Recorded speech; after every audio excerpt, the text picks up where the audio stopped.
¿Sabes cuál es la diferencia entre las becas que son need-based y need-blind? ¿Qué es un GPA? ¿Cuál es la diferencia entre undergraduate y graduate programs? ¿Qué vino antes, la gallina o el huevo? ¿Por qué la caja de la pizza es cuadrada si la pizza es redonda? Y no te sientas culpable, obviamente hay muchos términos que conocer cuando queremos solicitar una beca para Estados Unidos y la verdad es que puede ser un poco confuso al principio cuando vemos las solicitudes y no entendemos absolutamente nada. Pero bueno, eso es importante y espero que estés contento porque denota que eres una persona curiosa y con ganas de aprender y de comerte el mundo. Por suerte yo he pasado por todo este proceso de tener que conocer los términos clave para estudiar en el extranjero, específicamente en Estados Unidos, y hoy te voy a hablar de los términos clave específicos que necesitas saber si quieres solicitar cualquier beca o estudios en este país.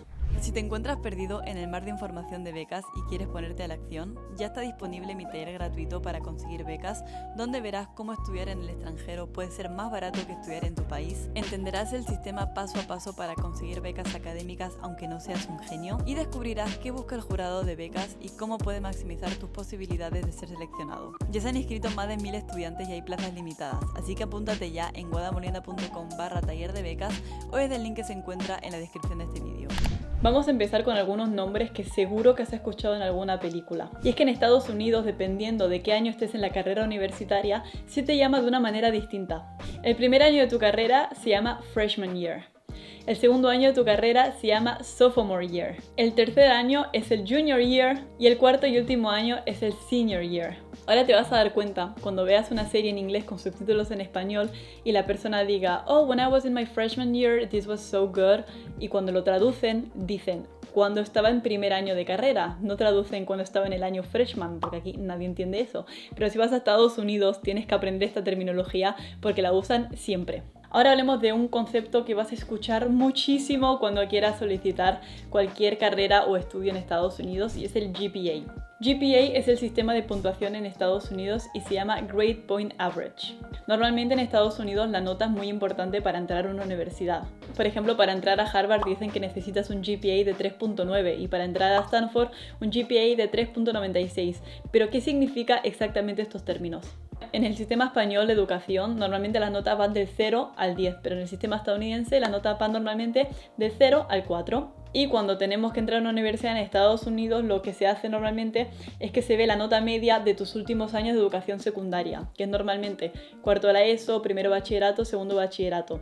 En esta tabla de aquí podéis ver todas las equivalencias, ¿vale? Me parece que está súper bien porque te aparece en la nota en España y la nota en Estados Unidos más o menos cuál sería la media. Pero obviamente si quieres solicitar una beca en Harvard o en Stanford necesitarás una media más alta que sea una A o una A más, un 9 y pico. Pero lo cierto es que con que tengas una B, que tengas un 7 más o menos, una media en España sería una media de 7, 7 y pico, ya puedes solicitar muchas becas en Estados Unidos. Y hay gente que dice, vale, ¿y cómo hago yo para traducir estas notas, por ejemplo, de España o de Perú o de Chile al sistema estadounidense? Pues muchas universidades, de hecho casi ninguna, no te va a dejar que lo hagas tú, sino que obligan a que lo hagan o alguien de tu universidad, alguna fuente oficial, alguna persona que esté capacitada para traducir las notas, o si no, un traductor jurado, o hasta hay servicios en internet que te hacen una traducción oficial de las notas al sistema estadounidense. Entonces tienes que ver la universidad, ellos te lo van a decir lo que aceptan, cuáles son las páginas que aceptan, o tienes que hablar con ellos directamente, porque es importante que tengas la equivalencia en Estados Unidos. Bueno, hay otras universidades que conocen los sistemas de otros países, por ejemplo, saben cómo funciona en España y ya con ver tu media española, ellos ya saben, vale, esta es media alta, esto sería como una A, pero normalmente tienes que hacerlo tú por tu cuenta, teniendo y contratando a alguien profesional que te pueda hacer esta convalidación. Vale, y hay gente que seguro que me va a poner en los comentarios, tú ya has estudiado allí, ya tienes tu GPA, suéltalo, Guada, queremos verlo, no te hagas la tonta. Así que bueno, lo voy a poner ya, vale, este es mi GPA del máster. Y sí, es un GPA bastante alto, pero la verdad es que no es lo más importante. Está bien, ¿vale? Estoy contenta con mi GPA, pero en ese momento lo más importante para mí era conseguir un trabajo en comunicación en Nueva York y lo principal también eran otro tipo de habilidades. En ese momento no era lo más importante para mí la media más alta del universo, solamente para que sepáis que el GPA es muy importante, pero que también hay otros factores muy importantes a la hora de buscar trabajo, prácticas u oportunidades. Pero sí, aquí lo tenéis, mirad qué bonito. Otro término que que se escucha mucho es el alma mater. ¿Qué significa alma mater? Hay muchos términos, ¿vale? Ahora veremos algunos en Estados Unidos que vienen del latín. Y cuando alguien habla de su alma mater, habla de la universidad en la que estudió, ¿vale? Entonces yo, por ejemplo, puedo decir que The New School es mi alma mater. Normalmente se usa más con universidades que son universidades muy antiguas, universidades de la Ivy League, por ejemplo, alguien que diga mi alma mater es Cornell o es Stanford o tal, es algo que se dice, pero esta palabra alma mater, que suena un poco rara, eso es lo que significa. Y hablando de otras palabras en latín que son importantes que conozcas, hay una serie de distinciones que te pueden dar si eres un buen estudiante y tenemos, por ejemplo, cum laude, ¿vale? Y lo pronuncio así, cum laude, porque es latín y se pronuncia más a lo español que a lo inglés, así que puedes decir cum laude, cum lo que sea, pero en realidad es cum laude, ¿vale? Eso significa literalmente con honor. Después tenemos magna cum laude, que significa con gran honor, y después tenemos summa cum laude, que significa que eres el amo del universo y aquí tienes tu trono y tienes tu corona y todo porque eres el mejor estudiante del mundo. Vale, me estoy separando un poco, pero básicamente estas tres distinciones que os he dicho aquí son las que se dan a los mejores estudiantes de la promoción. Para tener la distinción de cum laude, normalmente académicamente tienes que estar entre el 30% mejor de tu promoción, y el summa cum laude tienes que estar entre el 5 y hasta 1% mejor de tu promoción y tienes que tener un GPA súper cercano al 4.0.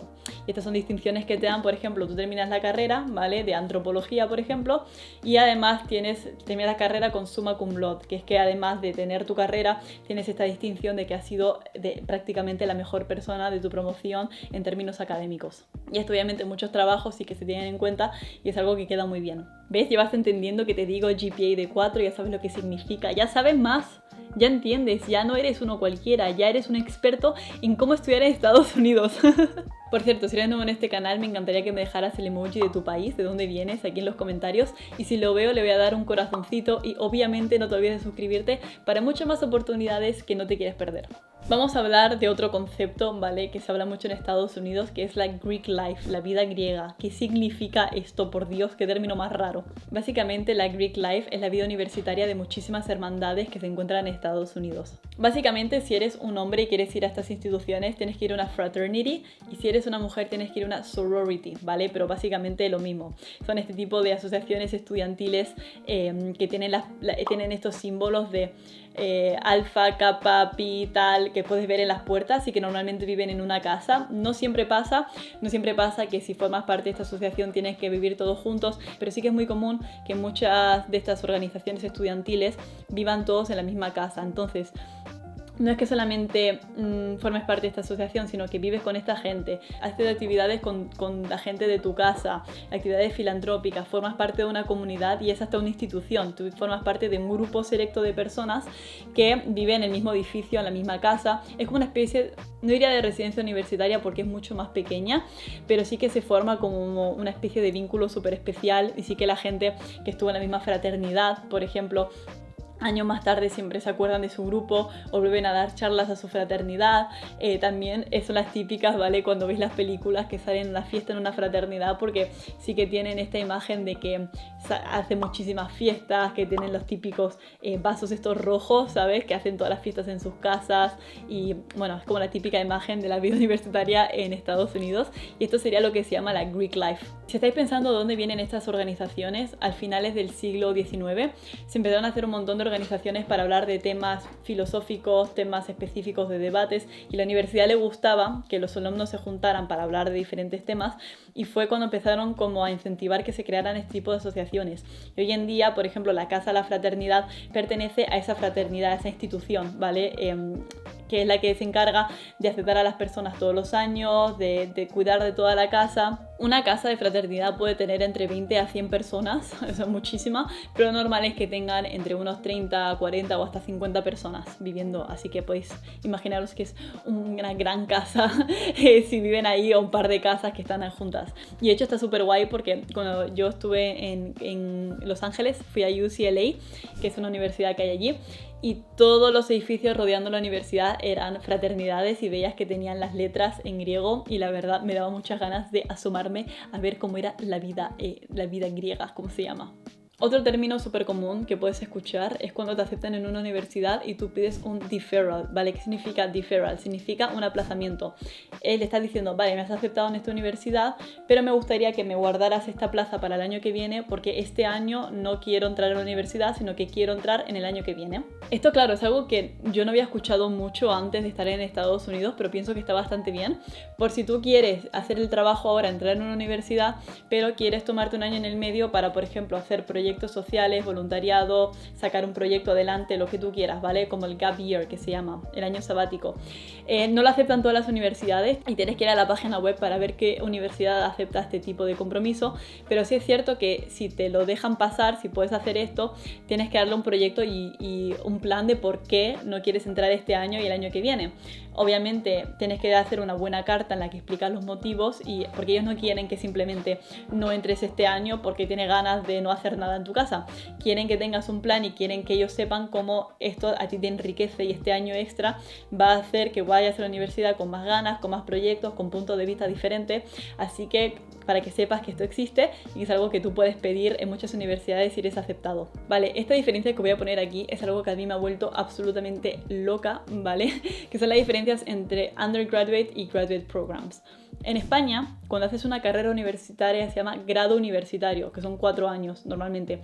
Así que yo, cuando quería solicitar un máster, yo buscaba la palabra máster. Y cuando veía graduate programs, yo pensaba, no, yo he hecho un grado. Pero no, amigos. Undergrad en Estados Unidos se llama a la carrera universitaria normalmente y graduate es el máster, ¿vale? Eso, por ejemplo, creo que en México lo tenéis más parecido. El undergraduate es el pregrado, la carrera universitaria, y ya después está el máster, pero es algo que, por ejemplo, para la gente de España no es nada común. Así que si quieres hacer la carrera, es decir, que sales de secundaria y estudias unos años, eso sería undergrad. Y si quieres hacer el programa y quieres hacer un programa de máster, es un graduate program, ¿vale? Vale, esto me hubiera gustado saberlo a mí, a la guada que soy toda la Fulbright y no entendía nada al principio.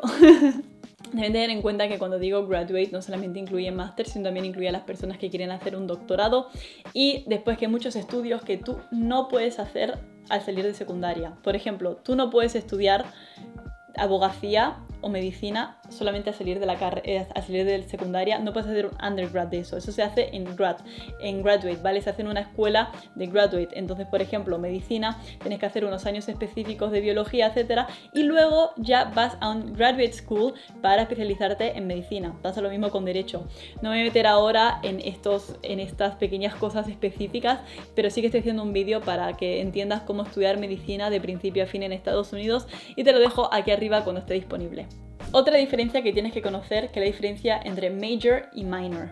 Major es el área de estudio general que tú vas a hacer. Por ejemplo, voy a hacer un major en ciencia, voy a hacer un major en comunicación, un major en biología.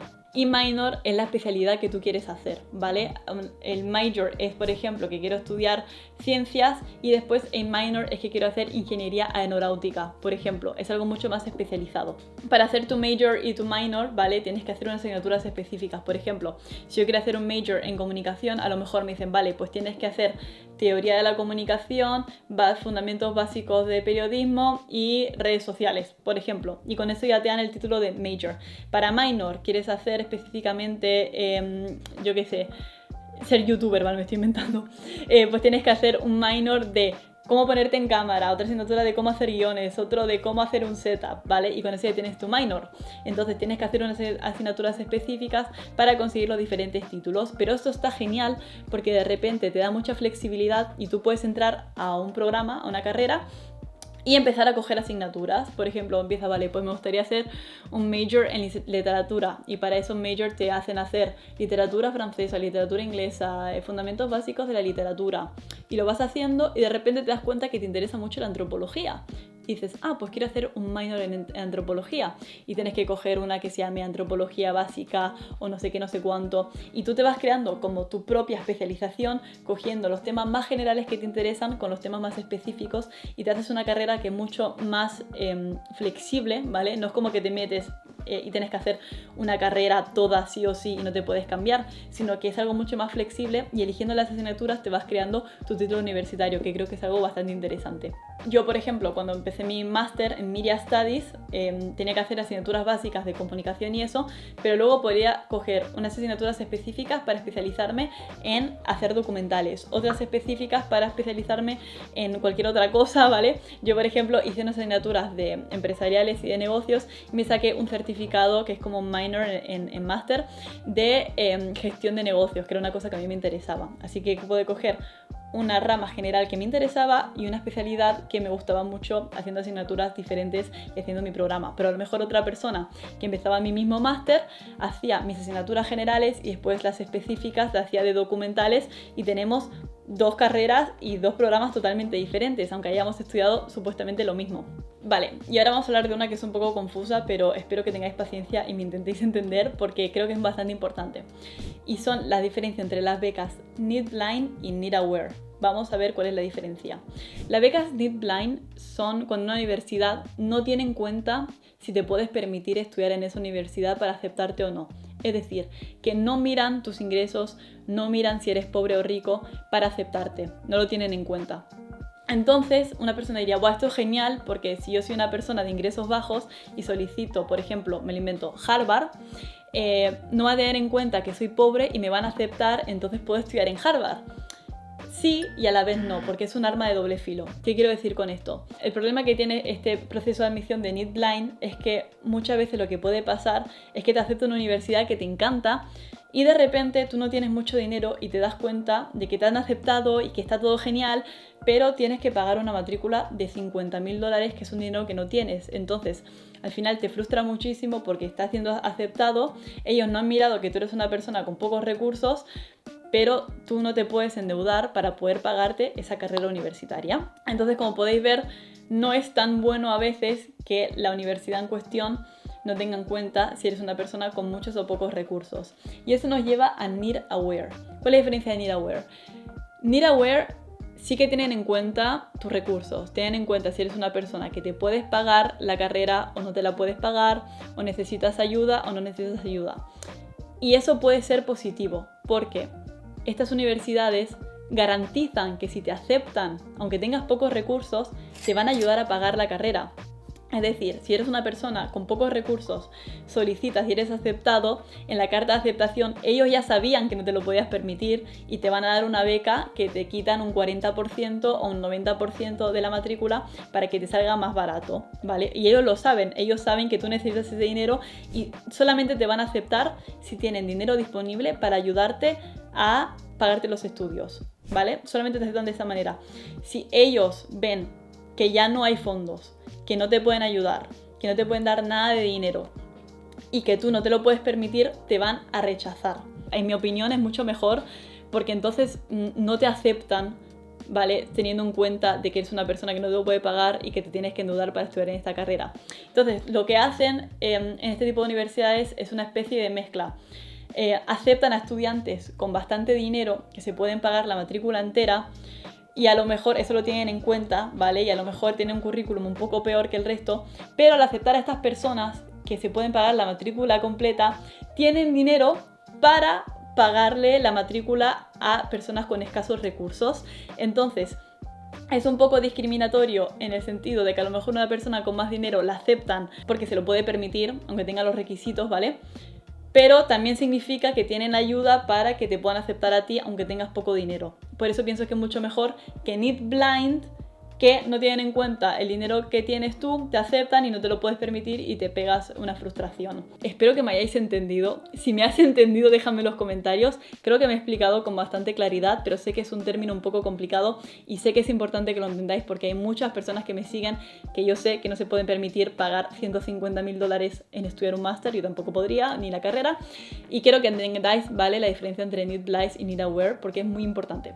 Yo sé que estos términos son súper complejos, ¿vale? Pero por suerte creo una academia online en la que cuento de principio a fin cómo conseguir la beca de tus sueños. Es algo que me hubiera encantado a mí conocer cuando no tenía ni idea del sistema estadounidense y está hecho para todas las personas que quieren solicitar una beca en el extranjero, que están serios, que lo quieren conseguir sí o sí, y creo un plan que es súper conciso, súper potente para que consigáis la beca con todos los consejos necesarios. Yo lo dejo en los comentarios porque además podéis ver cómo podéis conseguir un ebook con todas las becas de este canal. Este vídeo forma parte de un vídeo mucho más largo en el que te cuento cómo puedes estudiar en Estados Unidos y todo lo que necesitas saber, que te lo dejo aquí. Y obviamente no te olvides de suscribirte al canal para no perderte ninguna otra oportunidad. Muchas gracias y nos vemos la semana que viene. Adiós.